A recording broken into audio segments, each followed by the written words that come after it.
esta parte de los lives es la peor wea que existe. Porque no hay nadie y uno tiene que hablar, porque obviamente esto después lo va a ver alguien. Bueno, me puse un filtro porque es temprano. Vamos a intentar hacer algo, que es esto al que le puse libros y desayuno. Hola Nicole. Ay, ya se empezaron a unir, ahora ya no me siento sola. Bueno, vamos a intentarlo algunas veces al mes, reunirnos los sábados por acá para que podamos conversar sobre algún libro. Actualmente tengo una lectura conjunta. Bueno, sí es una lectura conjunta, saquemos las comillas. Pero es una lectura conjunta al estilo Fran. ¿Qué significa eso? Que puede durar cuantos meses queramos. No, o sea, yo intenté poner fechas, algunas como actividades, pero en realidad me gusta leer bastante libre. Entonces, a mí me estresa un poquito esto de las lecturas conjuntas, de que te ponen fechas y metas de lectura, porque no llego, no leo lento. Entonces, sí, bueno, la cosa es que me encontré con gente que lee igual de lento que yo. Y así nos pusimos a leer este libro que se llamaba El infinito en un junco. Se supone que para ahora, 30 de abril, ya deberíamos haber avanzado bastante. Pero yo aún no llego ni a la página 100. Así que no importa, vamos a ir lentamente.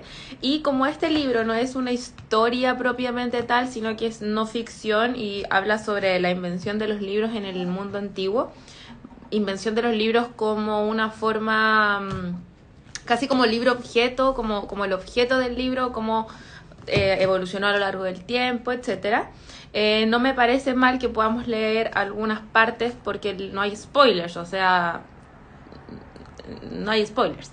Entonces, sí, nos vamos a reunir en algún momento. Este es el primero de libros y desayuno. Ah, me encanta ese nombre. Y voy a leer la parte que se llama Una tarea detectivesca. Pero antes quería conversar otras cosas. Dos cosas. Si alguien quiere unirse al live a leer también conmigo, que esté leyendo el libro, me avisa. Yo tengo abierto Instagram también acá en el computador, entonces puedo ir viendo si me mandan un mensaje para que se metan al live. Y eso era el primer aviso. Y quería comentar algo que me pasó con este libro, que yo lo había empezado a ver bastante en redes sociales, etcétera. Y obviamente yo uso Goodreads como un montón de gente que lee, y empecé a ver las reseñas de este libro. Y si soy honesta, yo pensaba que este libro era antiguo, pero así como antiguo, como de 1900, no sé por qué razón. Y yo pensé que era como un clásico. Entonces después como que cuando lo tomé y lo conocí, me dije, no, o sea, no, es un ensayo bastante reciente, no es para nada un libro clásico. Pero yo no sé por qué en mi cabeza tenía esa idea. Y empecé a ver las reseñas de Goodreads. A mí me gusta mucho Goodreads como red social en general. Y les voy a leer algunas de las reseñas que yo leí que me causaron mucha curiosidad. Las reseñas del libro en Goodreads, al menos, que creo que actualmente es como la red social de lectura más confiable, porque todo el mundo pone su opinión ahí. Aunque es como popular, o sea, todo el mundo quiere decir su opinión ahí. Y la puntuación que tiene este libro es de 4.3, es bastante. Pero hay unas reseñas muy divertidas que yo soy muy como vulnerable a las opiniones de otras personas, creo, sobre todo con los libros. Me hago como una coraza, pero eso no me imposibilita a querer leer los libros. Pero cuando vi esto, sentí en mi corazón un estancamiento con la lectura. Igual estoy leyendo otro libro, entonces le estoy dando prioridad al otro, que es A Sangre Fría, entonces por eso no he avanzado tanto con este. Pero sí, quiero mostrarles estas reseñas que vi. Repix le dio 2 estrellas y dice: no es ensayo, es divulgación, con pocos brillos y muy facilón. Mira, le salió rima a la señorita. A ver, dame más. ¿Dónde están las reseñas? Espérate, déjame buscarlas. ¿Por qué no puedo ver las reseñas del libro? Puta, porque solo veo una. No sé dónde están. Acá, reviews.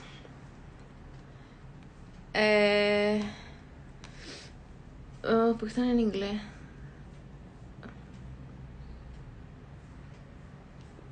Pero es que no están. Debería haberle sacado pantallazo a las que leí.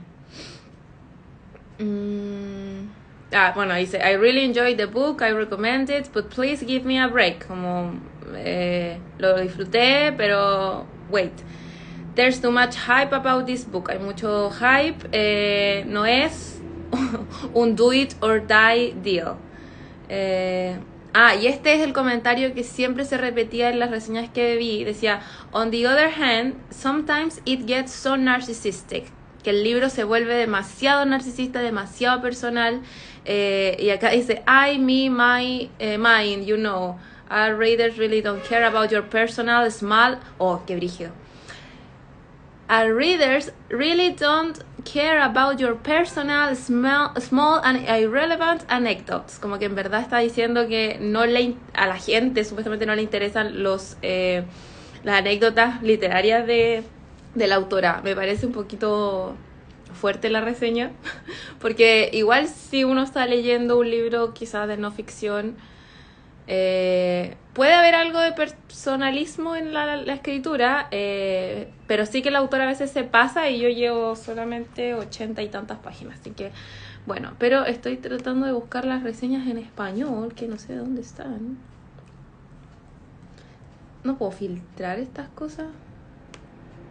English, aquí sí. Español, ya. Ahora sí se viene la reseña. Bueno, esta es una... Álvaro dice que lo leyó en el 2020. 1 estrella. Lo he abandonado a las 150 páginas. Para empezar, no es un ensayo. Es un libro de divulgación general. Muy, pero que muy justito. Huelga decir que no toda no ficción es ensayo, y menos cuando contiene tantos párrafos imaginados y tanto adorno autobiográfico cogido con pinzas. ¿De verdad es necesario contarnos tan a menudo su vida, sus irrelevantes paseos florentinos o sus conversaciones de supuesta outsider oxiniense? La autora usa un tono muy de columnista de dominical y de revista generalista, que llega a ser incluso cursi. Eso sí, yo sí noto cursilería en el libro. No me molesta hasta ahora todavía. Pero bueno, dice, de hecho el ritmo de las secciones de sus capítulos recuerda mucho a esas columnas que ella misma escribe y que de una manera almibarada nos dan 3 pinceladas de datos históricos para hacernos sentir que, wow, mira que soy culto, que leo cosas y entiendo, medianamente hilados en medio de un yoísmo absoluto. Ese bochornoso segmento donde habla de los cuentos que le leía a su madre. Y unas referencias súper manidas para terminar la sección con una frase que se mueve entre lo autoayuda y el tópico más elemental. Y esas recurrentes palabras aladas. Bueno, le sigue tirando caca al libro. Otra reseña positiva dice, reconozco que no soy precisamente fan de los ensayos, especialmente si la erudición se traduce en una densidad soporífera. Pero ¿por qué escribe así, caballero? Si usted está reclamando la densidad soporífera, no ponga densidad soporífera. Dios mío, santa esta gente. Bueno, ni siquiera de las obras meramente divulgativas, entre las que incluyo la pura autoficción tan en boga hoy. Necesito el vuelo libre de la ficción, ese vértigo ante... qué chat, no, que lata su comentario. Bueno, leedlo si es que queda alguien sin hacerlo, cosa que dudo. Esa es una falacia argumentativa, porque claramente no todo el mundo ha leído este libro. Bueno, en fin, pero al señor le gustó. Me están pidiendo contexto. Bueno, a la gente que se está uniendo, les estoy contando un poquito de la reseña, porque voy a leer un poquito de este libro en un rato, que es el que estamos leyendo en la lectura conjunta. Y estoy leyendo las reseñas de Goodreads, que en general el libro tiene una puntuación de 4 estrellas, 4 o 3 estrellas, pero hay unas reseñas así, pero potentes, o sea, muy feas. Porque hay mucha gente que lo ama o lo odia. Entonces eso estoy leyendo actualmente como Spill the Tea, solamente hablándole de las reseñas negativas. Bueno, igual estoy leyendo algunas positivas, pero aquí voy a leer otra negativa que dice... Yo quiero aclarar que en verdad yo no tengo ninguna opinión sobre este libro ahora, porque lo estoy leyendo hace poco, entonces no... Pero que sí me influyó un poquito en este estancamiento que sentí con este libro. Bueno, Sonia dice que lo leyó en marzo del 2022, hace muy poquito, una lectura muy fresca. Dice, nada me habría gustado más que encontrarme entre las afortunadas personas que han disfrutado y se han maravillado tanto con este libro, especialmente porque me lo regaló uno de mis mejores amigos, al que quiero muchísimo. Ya, chao. Desgraciadamente no ha sido así. No es solo que no me haya gustado, es que lo he detestado. Para mi desgracia, ya he comentado más de una vez lo mucho que me frustra cuando no soy capaz de disfrutar lo que a muchos les maravilla, me hace sentir rara y excluida de una especie de club al que no he sido capaz de entrar. Yo ya he oído algunos comentarios que decían que este libro no es un ensayo, y efectivamente no lo es. Un ensayo es una obra de no ficción rigurosa que trabaja con las fuentes de manera objetiva, que extrae conclusiones, bla, bla, bla, bla, bla, bla. Pero un ensayo no equipara las imaginaciones, deseos o elucubraciones personales del autor con los documentos históricos y mucho menos introduce aventuras personales, recuerdos de la infancia o deseos propios como sí hace Irene Vallejo en este libro. Ya, bueno, y ahí le reclama precisamente lo mismo al libro, que eso es mucha gente que no le ha gustado, que acá dice Sonia, no seas tiquismiquis, no esperes encontrar un ensayo, sino un bonito libro de divulgación. Pero es que ni eso. Empezaré, bueno. Dice que tiene muchas, absolutamente personal y subjetivo, datos históricos sacados de donde se le... del culo, básicamente. Igual es fuerte esta reseña. Todas las partes de las anécdotas y experiencias personales de la autora me han sacado de quicio, dice ella. Bueno, yo, esta es la última reseña que voy a leer para que se hagan una idea. ¿Cuándo fue? El jueves. Estoy tomando un curso de ensayo de un escritor argentino que se llama el ensayo como... ¿Cómo se llama el curso? Que este me lo gané, este curso... El ensayo como experimento. Este curso yo me lo gané en Bibliopatía, que es una página que yo sigo acá en Instagram que me encanta, así que se la recomiendo mucho. Y este taller lo hace Alan Pauls, que es un escritor argentino que vive en Múnich actualmente. Y me pareció muy interesante la contraposición que tiene Alan Pauls, según lo que dijo el otro día en la clase, con lo que esta señorita estaba escribiendo, Sonia, aquí en Goodreads. No quiero decir ni que porque lo haya dicho Alan Pauls, que es un escritor, la opinión de Sonia no valga. Solo que Alan Pauls dice que esta como estructura demasiado cuadrada del ensayo, actualmente él no lo considera así, y que actualmente el ensayo en verdad puede convertirse en algo como personal, que se supone que lo subjetivo no debería estar peleado con el género, porque el género ensayístico es también como un experimento, que la gente se enoja mucho precisamente en este sentido, de que todo lo vuelven personal porque tendría que ser objetivo. Sin embargo, el ensayo también lo hace una persona, y todas las personas nos enunciamos desde una perspectiva, entonces es imposible la objetividad cuando tú vives en un contexto. O sea, existen cosas objetivas, como por ejemplo la ciencia, ya, pero es que la literatura, si se ve desde esa perspectiva no formalista, no es ciencia, por lo tanto no debería tener ningún tipo de subjetividad. Porque para eso, objetividad. Porque para eso, por ejemplo, existe, qué sé yo, el periodismo de investigación, etcétera. Entonces sí, él hace esta contraposición actualmente y me parece súper interesante, como ¿por qué la gente se enoja tanto cuando un autor está haciendo un ensayo o un escrito? Por eso él le llama el ensayo como experimento, cuando pone como de su propia cosecha.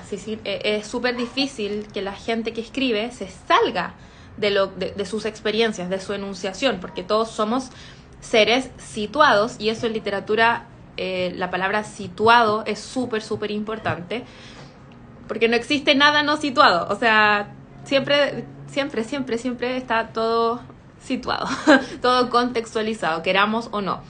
Lo que sí se puede trabajar es como tener más o menos subjetividad dentro de un texto, pero en teoría, no en teoría, según lo que postula Alan Pauls, sería como sí o sí tendría que haber una situación y una enunciación determinada. Entonces sí, eso, bueno, voy a leer un poquito de comentarios. Bueno, básicamente están como uniéndose y saludando, así que hola a todos y a todas. A ver si encuentro alguna otra. Oye, la reseña larga, esta gente se da mucho tiempo en Goodreads, me encanta. Bueno. No es un mal libro y hasta yo misma caí en el entusiasmo de recomendarlo al empezar su lectura. Sin embargo, las reiteraciones, el abusivo uso de la nostalgia para enganchar al lector y la utilización de los mismos argumentos que la primera parte hizo que tanto mi alegría como mi interés fuera decayendo. No es un mal libro, pero tampoco es un ensayo. Es un canto de amor a los libros, pero lejos de la información objetiva pura y dura de un ensayo al uso. Lo bueno es a la vez lo malo, demasiada subjetividad y emoción. Curioso, ¿no? Dice otra persona que le puso 3 estrellas. Un libro maravilloso, una prosa encantadora, llena de metáforas, historias y amor por los libros. Y otra niña dice, no sé por qué no me ha gustado este libro. Creo que la autora me cae mal. Quiero decir, la voz de la autora, que siendo un libro de no ficción, escrito en primera persona y narrado más como un cuento que enseña cosas que un ensayo académico e incluso de difusión. Esa voz me ha resultado molesta. 5 estrellas, un ensayo que nos habla de la invención del libro, no es un ensayo típico académico. Bueno, también otra cosa que quería decirles, cuando yo escribí mi tesis en la universidad, yo la hice con una de las... No me funen, please, pero... Yo lo hice con una de las profes temidas de mi de la universidad. La verdad para mí fue una experiencia increíble, pero ella, cuando nosotras estábamos empezando a hacer la tesis y como que pensamos obviamente que tenía que estar escrita en tercera persona. Y ella un día dijo como, ¿qué es esta cosa? ¿Qué es esta aberración que me están escribiendo en tercera persona? Como, ¿qué? Y nosotras como... O sea, cada una hacía su tesis individual, pero todas como que vayamos partiendo escribiendo así. Y ella fue como, ¿quién está haciendo este artículo? O sea, ¿quién está haciendo esta tesis? Y como, yo. Tú eres el yo de esta enunciación. Tú eres tú y tú estás investigando esto. Yo quiero que en todas tus investigaciones seas tú quien habla. Y ella nos corrigió eso, como de esta idea academicista de escribir en tercera persona en los ensayos, de ser despersonalizado. Ella, siendo una de las profesoras como más odiadas o temidas de la universidad, bueno, de mi carrera, y muy, muy, muy clásica y tradicional para sus cosas, nos dijo como, no me interesa leer algo que no tiene pasión por lo que están haciendo. Quiero que ustedes se enuncien y sea en mi investigación, mis conclusiones son... Entonces como que esta idea que me estoy dando cuenta que tiene en Goodreads la gente del ensayo academicista e impersonal, ni siquiera tanto en la academia lo hace. Bueno, que sí, que hay mucha gente que lo hace y que lo sigue, porque la gente tradicional siempre va a existir. Pero eso quería como comentarles. Y bueno, ya han pasado los 20 minutillos iniciales de cuchicheo. Había aquí un comentario de Frana Labs. Yo no he leído el libro, pero si la gente de Goodreads dicen que no es un ensayo, entonces ¿en qué género se situaría? La gente en Goodreads lo sitúa como divulgación científica. Ahora bien, por ejemplo, considerando la clase que tuve el otro día sobre el ensayo, este libro también podría ser un ensayo. Así como también creo que podría ser divulgación. Pero, bueno, ¿dije divulgación científica? No, solo divulgación literaria, de alguna manera. Pero existe una excesiva idea, excesivas ganas de querer categorizar todo en cuadritos, y esto es novela, y esto es poesía, y esto es teatro, y esto es divulgación, y esto es esto. Sin embargo, estamos en una época posmoderna, donde en verdad las categorías no valen, da lo mismo. O sea, si Bob Dylan en algún momento pudo tener el premio o ser nominado, no me acuerdo si se lo ganó, el de literatura, la gente dice, pero si es música. Y es como, actualmente los géneros en realidad no deberían o no responderían a estas categorías modernas que se hicieron en algún momento. Entonces, en ese sentido, yo creo que si Irene Vallejo dice, esta weá es un ensayo, que sea un ensayo. O sea, yo creo en realidad que es un tipo de relato. Y en la parte, y es como a mí me gusta imaginarme un poco la literatura, existen distintos relatos. que podríamos hacer el símil con historias, pero la historia ya está cargada de esta idea ficcional, entonces prefiero quedarme con la palabra relato, que el relato es algún discurso. Y dentro de esos discursos o de estos relatos o correlatos de algún tema, creo yo que podrían usarse, o sea, y esa es como mi categorización que prefiero usar, podrían inclinarse más a la ficción y otros entre medio, porque por eso está como la biografía ficcionada, por ejemplo, que es como ahí una mezcla entre dos cosas, y precisamente lo no ficción. Entonces yo creo que dentro de esta categorización postmoderna podemos decir que hay diferentes tipos de relatos con enfoques más o menos ficcionales. Entonces, en este sentido, yo creo que es como un híbrido entre elementos personales, porque yo leí la parte donde cuando ella está en Oxford y igual es chistosa, es como que a veces a mí me parece un poquito, esa escena me pareció un poquito snob, porque ella va a Oxford y como que se siente un bicho raro, pero después como, pero en verdad se siente un bicho raro, pero porque ella misma nomás se hizo la idea, porque no había hablado con nadie. Cuando empezó a hablar con la gente se empezó a sentir más cómoda, como claro, si no hablas con nadie obvio que te vas a sentir incómoda. Pero nadie le había dicho nada malo como para que ella se sintiera mal, eso es lo que quiero decir. Están estos elementos de su propia historia. Hay elementos históricos como la Biblioteca de Alejandría o Ptolomeo, Alejandro Magno, como la historia antigua, Mesopotamia, un montón de otras cosas que cuentan cómo funcionaban los libros. O sea, que no es, bueno, esto no existía, se escribía en cerámica, en piedra, en papiro, luego cuando y ahí habla toda la historia del río Nilo, cuando sacan como estas plantas para poder hacer estos como tela casi que para poder escribir. Y sí, entonces creo que hay una mezcla de géneros acá, y esa mezcla de géneros quizás podría estar en un ensayo. Si Borges o qué sé yo, cualquiera de estos del boom latinoamericano hubiera hecho una experimentación como esta, nadie le diría nada, creo yo.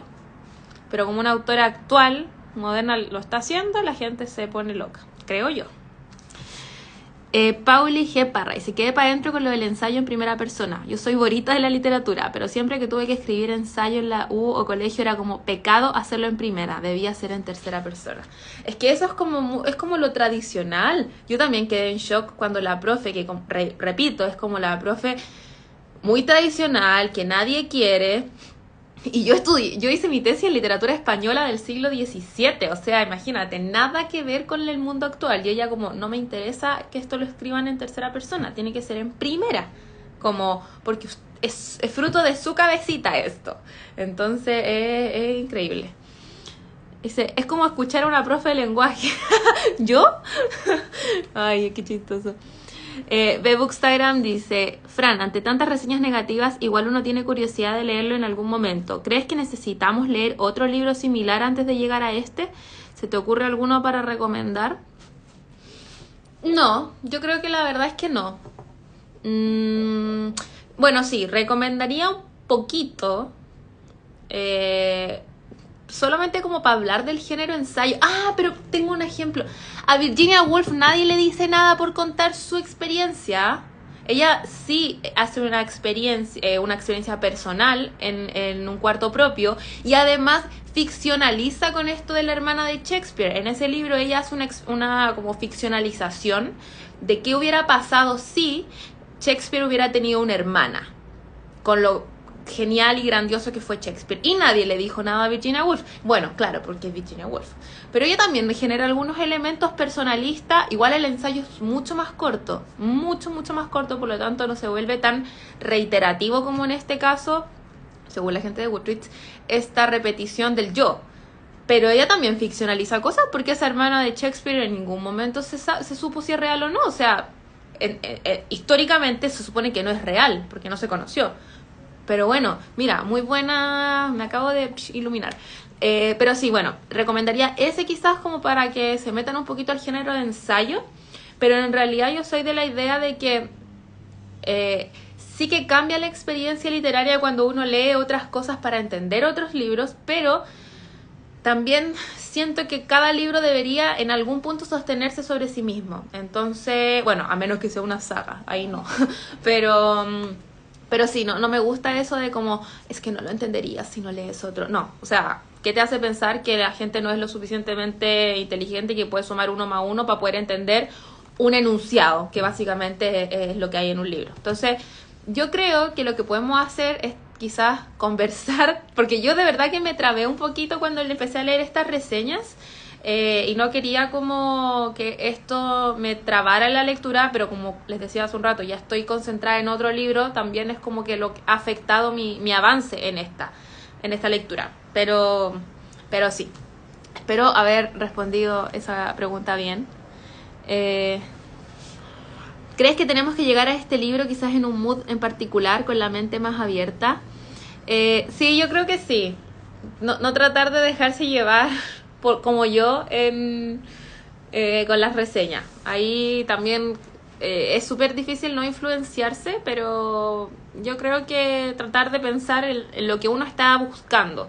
Y si ese libro responde lo que tú estás buscando en este momento, te puede gustar. Pero si ya el libro no responde a tus intereses, no hay nada que hacer ahí. Sí, es verdad, hoy en día los escritores buscan innovar mucho y salirse del molde para crear este tipo de discusiones. Sí, pero eso también frena Labs. Es algo, creo yo, normal dentro de la época en la que estamos viviendo, que teóricamente sería el posmodernismo, pero esto es como el postmodernismo, porque en realidad hay tantos tipos de relatos por las redes sociales. O sea, cuando la gente investigó sobre la época actual, todavía no existía TikTok, no existía el pop, no existía Instagram, no existía nada de ese tipo de cosas. Entonces creo yo que actualmente la época en la que estamos, estos bordes se han vuelto mucho más líquidos. Y bueno, ese es un concepto como filósofo, lo de la identidad líquida, el amor líquido, que es de... creo que es Bachman, no estoy segura la persona que habla sobre eso, pero sí, pero creo que ahora está como ultra líquido todo en este mundo. Entonces el tema esto de las innovaciones artísticas van a estar ahí libres. Hola Mari, estoy leyendo los comentarios. Pauli, lo encuentro a campo, que se abran hasta cuándo. Exactamente. Frana Labs dice, yo nunca leo reseñas por lo mismo, como que uno se mete prejuicios sin querer. Sí, es verdad. Pero igual a mí me sirven, o sea, como que a mí me gusta ver qué opina la gente. Soy muy como metida en ese sentido. Pero bueno, vamos a leer un poco.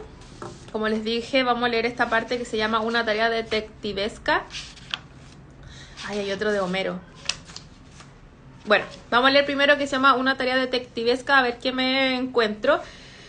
Esto está dentro del capítulo, a ver, de Grecia imagina el futuro. Y dentro de ese primer capítulo está una tarea detectivesca. Y dice así, hacer a mano una copia fiel de un texto no es tarea fácil. Exige una serie de operaciones repetitivas y agotadoras.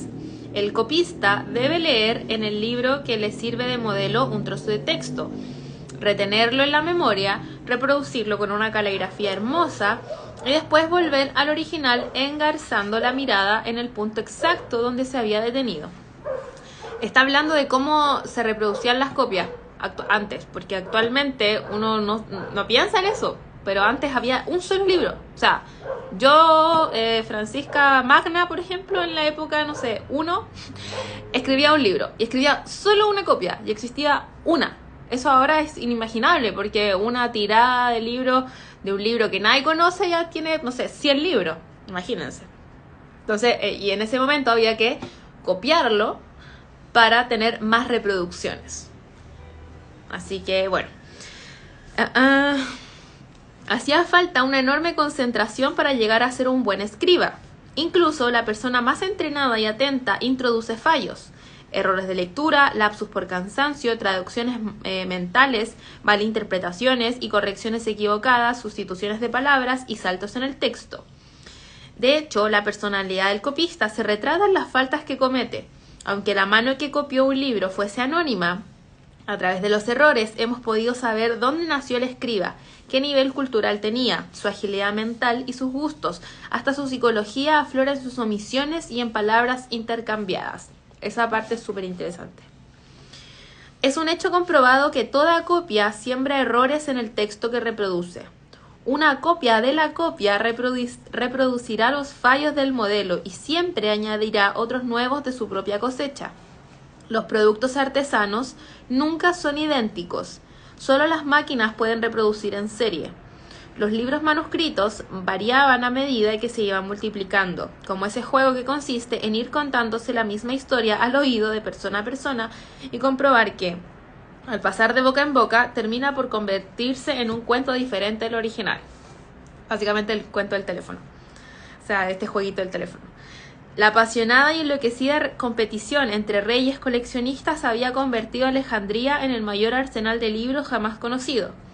En la gran biblioteca se podían encontrar muchas obras repetidas, sobre todo de Homero. Los sabios del museo tuvieron la oportunidad de comparar versiones y detectar las alarmantes diferencias entre ellas. O sea, imagínense, quizás los libros que leemos actualmente no tienen nada que ver con el libro original. Capaz que la Ilíada trate de, qué sé yo, recoger fruta y no de peleas de dioses, imagínense. No, estoy elucubrando, pero es mentira. Observaron que el proceso de copias sucesivas estaba alternando sigilosamente los mensajes literarios. En muchos pasajes no se entendía lo que el autor quería decir, y en otros lugares se decían cosas diferentes, dependiendo de la copia. Al darse cuenta de la dimensión del problema, comprendieron que, con el transcurso de los siglos, los textos se erosionarían por la fuerza silenciosa de la afabilidad humana, como las rocas se erosionan por la acometida constante de las olas, y los relatos, como las rocas se erosionan por la acometida constante de las olas. Y los relatos se volverían cada vez más incomprensibles hasta la disolución del sentido. Mira, en este párrafo, en esta idea, yo creo que quizá a mucha gente le podría molestar la metáfora, porque ya se entendió lo que quería decir, como que viene hablando de que la copia podía no generar como lo original, y habla como los textos se erosionan por la fuerza silenciosa de la fiabilidad humana, y recalca esa idea con una metáfora, como las rocas que se erosionan por las olas del mar. Yo creo que quizá a mucha gente eso no le gusta, como esta romantización, porque te está evocando una imagen. Eso sería como una metáfora por imagen, si tendría que analizarlo rápidamente. Yo quizá lo sacaría para hacer la cuestión como más objetiva, pero si a la autora le gustó, o sea, a mí personalmente no me molesta, solo que me da un poco de risa porque, claro, si dentro de todo este libro se repiten 20.000 veces las metáforas, ya me parece un poquito excesivo, pero bueno. Y los relatos se volverían cada vez más incomprensibles hasta la disolución del sentido. Los guardianes de la biblioteca se embarcaron entonces en una tarea casi detectivesca, comparando todas las versiones que, de cada obra, tenían al alcance, para reconstruir la forma original de los textos. Buscaban los fósiles de palabras perdidas y estratos de significado por debajo de la falta de sentido de las capas superiores. Ese esfuerzo hizo avanzar los métodos de estudio e investigación y sirvió de entretenimiento a una gran generación de críticos. Los filólogos alejandrinos prepararon ejemplares corregidos y cuidadísimos de las obras literarias que consideraban más valiosas. Esas versiones óptimas estaban a disposición del público como matriz para sucesivas copias e incluso para el mercado de los libros. Las ediciones que hoy leemos y tradujimos son hijas de los detectives de palabras de Alejandría. Ah, ok, entonces este ejemplo que dije yo recién, de que quizás estamos leyendo a Homero algo que no es real, porque esta gente se dedicó a revisar las versiones y dejar la más cercana a la original. Así que bueno, sintámonos privilegiados. Además de restaurar los textos en circulación, el Museo de Alejandría, también llamado la Jaula de las Musas, produjo toneladas de erudición, disquisiciones y tratados sobre literatura. Sus contemporáneos respetaban el descomunal trabajo alejandrino, pero al mismo tiempo les encantaba burlarse de aquellos sabios, cómicos a su pesar. La diana favorita de los chistes fue un estudioso llamado Dídimo, que llegó a publicar el fantástico número de 3 o incluso 4.000, 4.000 dice, sí, 4.000 monografías. Dídimo trabajó sin descanso en la biblioteca durante el siglo I a.C., escribiendo comentarios y glosarios mientras el mundo a su alrededor se desgarraba a raíz de las guerras civiles de Roma. Dídimo era conocido por dos motes: tripas de bronce, chalquénteros, porque hacía falta tener las entrañas de metal para poder escribir sus innumerables y prolijos comentarios sobre literatura, y el olvidalibros, bibliólatas, así se llama en griego. Olvidalibros se dice bibliólatas. Mira qué interesante. Porque cierta vez dijo en público que una teoría era absurda y entonces le mostraron un ensayo suyo donde la defendía. El hijo, eso me pasa a mí a veces, que digo, este libro es terrible malo, y después digo, oye, pero a mí me había gustado.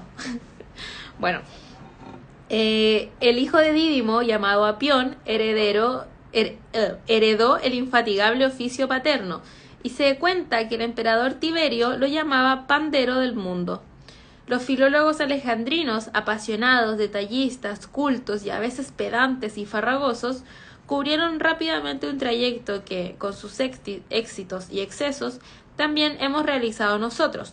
Durante el helenismo y por primera vez en la historia, la bibliografía sobre literatura empezó a llenar más libros que la literatura misma. ¿Qué les pareció ese pequeño capítulo? A mí me gustó. ¿Para qué te voy a decir que no? Sí. Me gustó mucho. Y bueno, nos queda un poquito igual de tiempo. Podemos seguir leyendo un poquito más. Cualquier cosa me dejan un comentario. Yo igual los voy leyendo. Voy a ver si hay alguien que quiera entrar. No, nadie me ha escrito por si quiere entrar. Me dicen por interno que el audiolibro de este libro está en la Biblioteca Pública Digital. Voy a investigarlo. Ferna Labs dice, a mí siempre me han interesado los copistas, siempre los tratan mal. Yo creo que es súper interesante el trabajo de los copistas. Bueno, yo estudié un poquito mucho tiempo después, cómo se hacían los libros en el siglo XVII. Y era muy chistoso porque tenías, por ejemplo, como letritas, así como letritas. Y el copista tenía que poner todas las letritas al revés. Era como serigrafía, algo así que se llama. Entonces ponía con tinta todas las letritas ahí. Y luego agarraba una cuestión y ¡pum! Y ahí salía.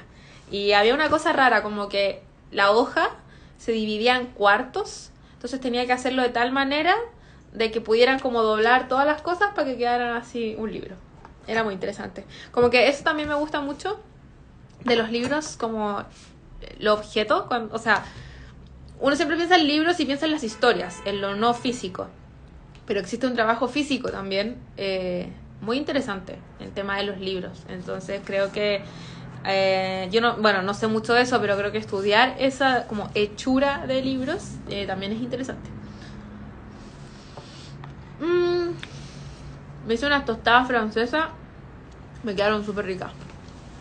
Pero bueno, vamos a leer un poquito, no es tan largo, que se llama Homero como enigma y como ocaso. Y dice así. Ya el libro viene hablando del tema de la Biblioteca de Alejandría. Entonces, aquí se refiere ya como la gran biblioteca.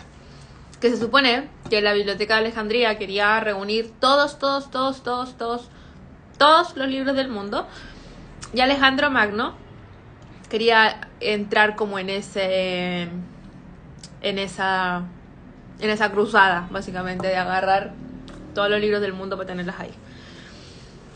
Ok, dice, la gran biblioteca lo adquiría todo, desde poemas épicos a libros de cocina.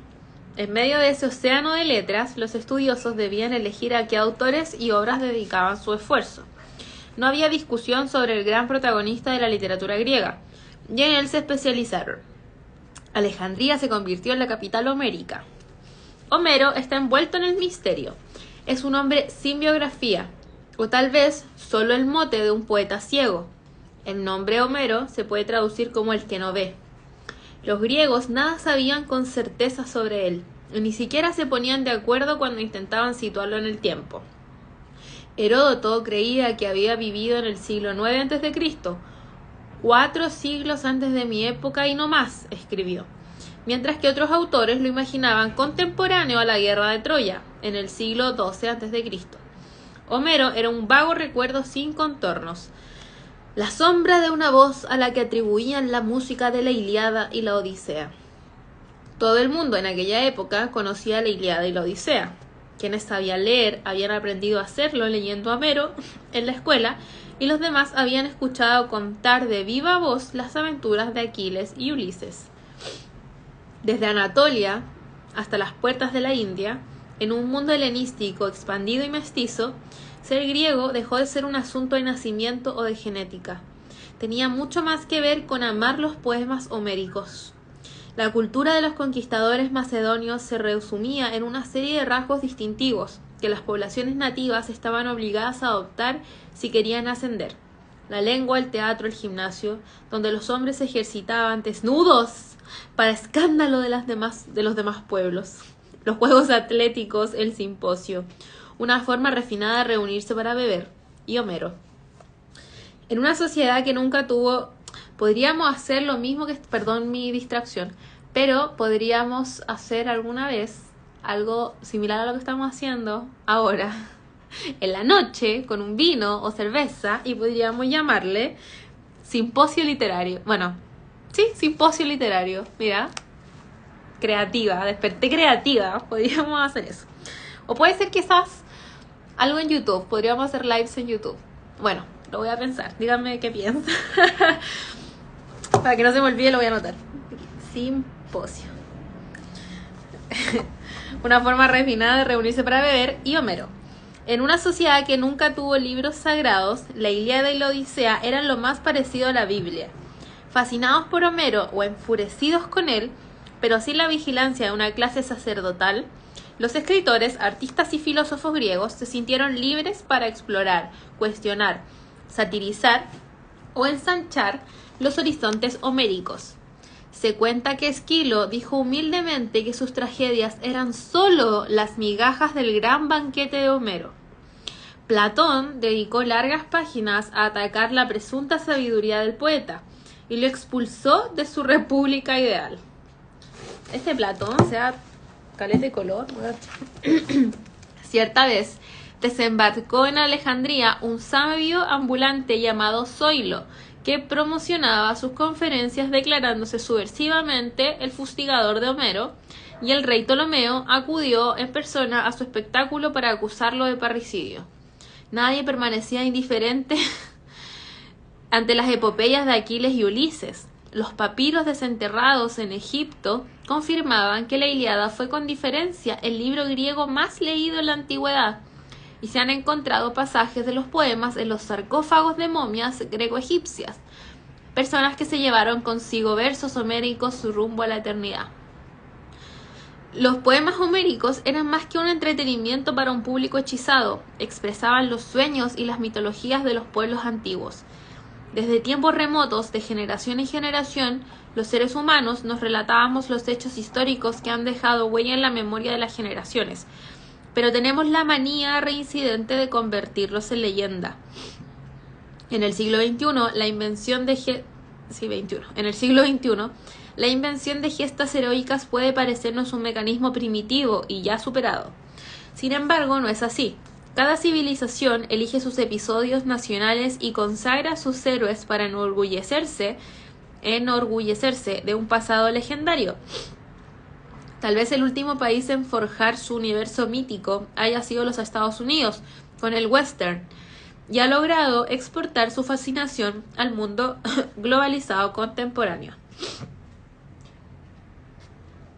Voy a decir algo que me parece chistoso. Pero con lo que está diciendo ahora, esto de que cada sociedad, cada civilización ha elegido como a sus episodios nacionales para consagrar a sus héroes, me recuerda un poco lo que hizo o lo que intentó hacer en algún momento Jorge Baradit, pero es como la versión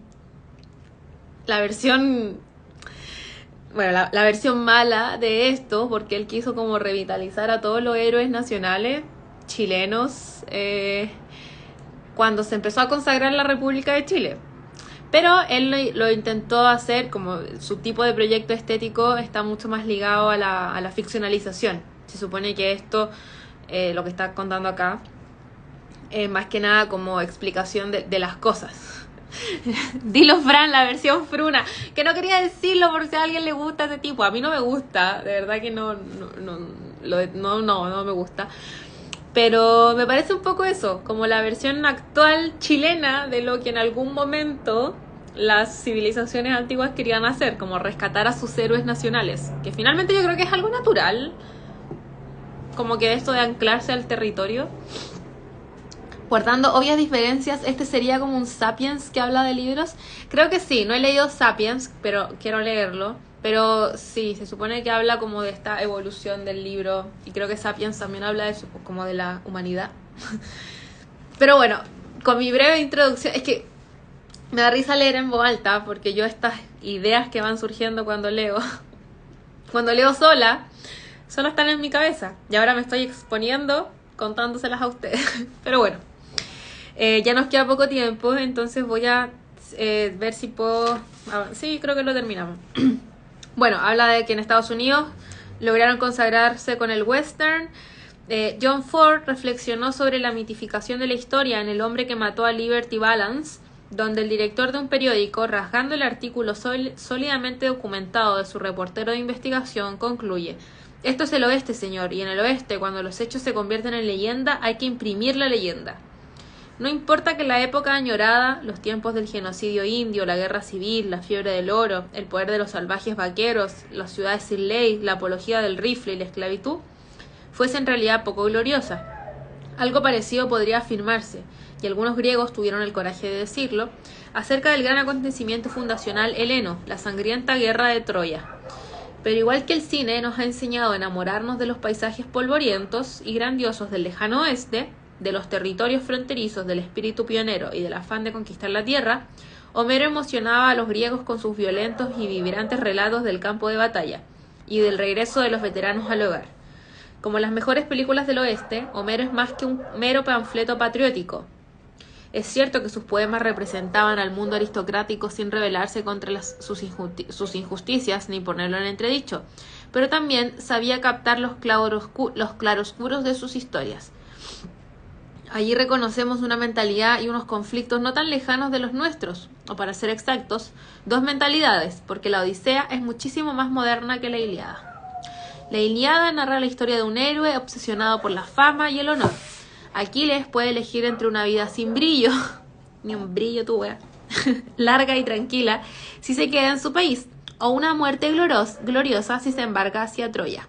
Bueno, no sé si lo va a decir la señora acá, pero en la época donde se está narrando la Ilíada y todo, la muerte gloriosa era mucho mejor que la vida. Entonces, por eso aquí les dice, bueno, no me importa si me muero, pero si me muero famoso, bacán. Y decide ir a la guerra, aunque las profecías le advierten de que no regresará. Aquiles pertenece a la gran familia de las personas deslumbradas por un ideal, valientes, comprometidas, melancólicas, insatisfechas, empecinadas y propensas...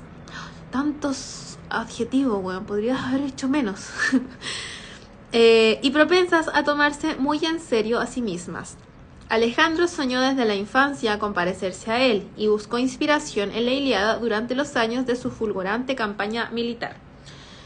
En el cruel universo bélico, los jóvenes mueren y los padres sobreviven a sus hijos.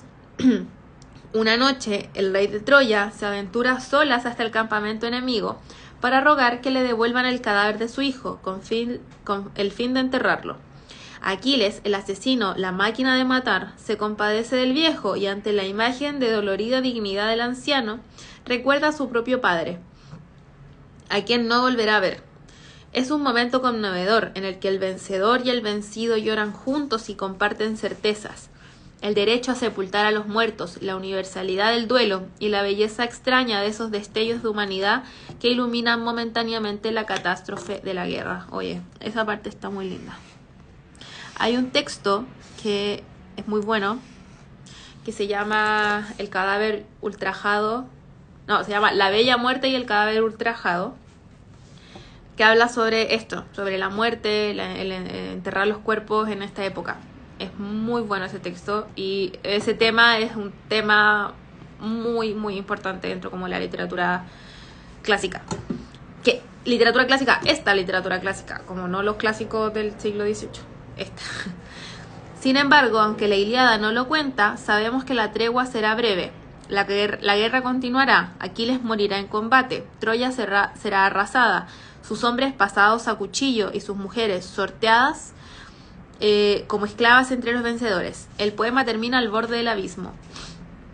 Aquiles es un guerrero tradicional, habitante de un mundo severo y trágico.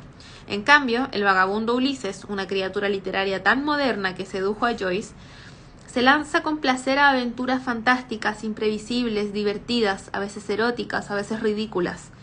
La Ilíada y la Odisea exploran opciones vitales alejadas y sus héroes afrontan las pruebas y azares de la existencia con temperamentos opuestos. Homero deja claro que Ulises valora intensamente la vida, con sus imperfecciones, sus instantes de éxtasis, sus placeres y su sabor agridulce. Es el antepasado de todos los viajeros, exploradores, marinos y piratas de ficción, capaz de afrontar cualquier situación, mentiroso, seductor, coleccionista de experiencias y gran narrador de historias. Añora su hogar y su mujer, pero se entretiene a gusto por el camino. O sea, es un sapo culiao. La Odisea es la primera representación literaria de la nostalgia, que convive, sin demasiados conflictos, con el espíritu de navegación y aventura. Cuando su barco encalla en la isla de la ninfa Calipso de lindas trenzas, Ulises se queda con ella durante 7 años. Mira, 7 años el weón, y la otra buena esperándolo ahí. En ese pequeño Edén mediterráneo, donde florecen las violetas y el suave oleaje baña las playas paradisíacas, Ulises goza del sexo con una diosa, disfrutando a su lado de la inmortalidad y la eterna juventud. Sin embargo, después de varios años de placer, tanta felicidad le hace desgraciado. Mira, menos mal. Se cansa de la monotonía de esas vacaciones perpetuas y llora a orillas del mar recordando a los suyos. Por otra parte, Ulises conoce lo suficiente a la raza divina como para pensárselo 2 veces antes de confesarle a su poderosa amiga que se ha cansado de ella. Y sí, claro, porque dejaste a tu esposa para irte con otra y después a la otra te cansáis de ella. Claramente que te va a dar miedo, pues weón. Será Calipso quien aborde de la peliaguda conversación. Ulises, ¿así que quieres marcharte a tu casa en tu tierra natal? Si supieras cuántas tristezas te deparará el destino, te quedarías aquí conmigo y serías inmortal. Yo me precio de no ser inferior a tu esposa, ni en el porte ni en la estatura, pues ninguna mujer puede rivalizar con el cuerpo y con el rostro de una diosa. Es una oferta muy tentadora, vivir para siempre como amante de una voluptuosa ninfa, en la plenitud del cuerpo, sin vejez, sin enfermedades, sin malas rachas, sin problemas de próstata ni demencia senil. Ulises contesta: Diosa, no te enfades conmigo, sé muy bien que Penélope es inferior a ti, pero aún así deseo marcharme a mi casa y volver y ver el día del regreso. Si alguno de los dioses me maltrata en el mar rojo como el vino, lo soportaré con ánimo paciente. He sufrido ya tanto entre las olas en la guerra, y después de decidir su ruptura, dice el poeta con encantadora naturalidad, el sol se puso, llegó el crepúsculo, y los 2 se fueron a deleitarse con el amor en mutua compañía. 5 días después, él zarpó de la isla, feliz de desplegar las velas al viento. El astuto Ulises no fantasea, como Aquiles, con un destino grandioso y único. Podría haber sido un dios, pero opta por volver a Ítaca, la pequeña isla rocosa donde vive, a encontrarse con la decrepitud de su padre, con la adolescencia de su hijo, con la menopausia de Penélope. Sí, pues weón, si te fuiste 7 años, claramente tu esposa envejeció. Maldito. Ulises es una criatura luchadora y zarandeada que prefiere las tristezas auténticas de una felicidad artificial. El regalo que le ofrece Calipso es demasiado parecido a un espejismo, a una huida, al sueño de una droga alucinógena, a una realidad paralela. La decisión del héroe expresa una nueva sabiduría, alejada del estricto código del honor que movía a Aquiles. Esa sabiduría nos susurra que la humilde, imperfecta y efímera vida humana merece la pena, a pesar de sus limitaciones y sus desgracias, aunque la juventud se fume, la carne se... De nuevo, esta parte es bonita, tengo que decirlo bien. Esa sabiduría nos susurra que la humilde, imperfecta y efímera vida humana merece la pena, a pesar de sus limitaciones y sus desgracias. Aunque la juventud se fume, la carne se vuelva flácida y acabemos arrastrando los pies. Bueno, esas son los 2 capítulos que tenía para leer. Quedamos en la página 93. Justo antes de que empiece el otro capítulo que se llama El mundo perdido de la oralidad, un tapiz de ecos. Ay, este me gustaría leer alguna vez. Bueno, nos quedan 4 minutitos. Espero que hayan disfrutado de esta lectura. Gracias a quienes me acompañaron hoy. Lo pasé súper bien. Creo que estas 2 partes que leímos del libro me gustaron muchísimo porque hablan temas que me interesan, pero de una manera bonita y simple. La literatura griega en general suele ser como complicada, pero creo que esta parte estuvo súper bien narrada, a pesar de que habían algunas cosas como demasiado excesivas y demasiado románticas. Me pareció bonito y me quedo con esta palabra simposio, que espero alguna vez podamos hacer este simposio literario de reunirnos a leer mientras tomamos alguna cerveza o vino o lo que sea. Bueno, esperemos prontamente seguir con la lectura de este libro. Agradezco a las personas que se unieron y nada, espero que hayan tenido una linda mañana de sábado. Sigamos descubriendo este libro, porque en realidad hay tantas reseñas negativas y tantas positivas que uno tiene que hacer su propia opinión en realidad. Así que eso. Espero que les haya gustado. Y nosotros nos vemos pronto, en algún momento. Así que eso. Chao. Este live va a quedar guardado. Así que si lo quieren ver en algún momento, genial. Chao.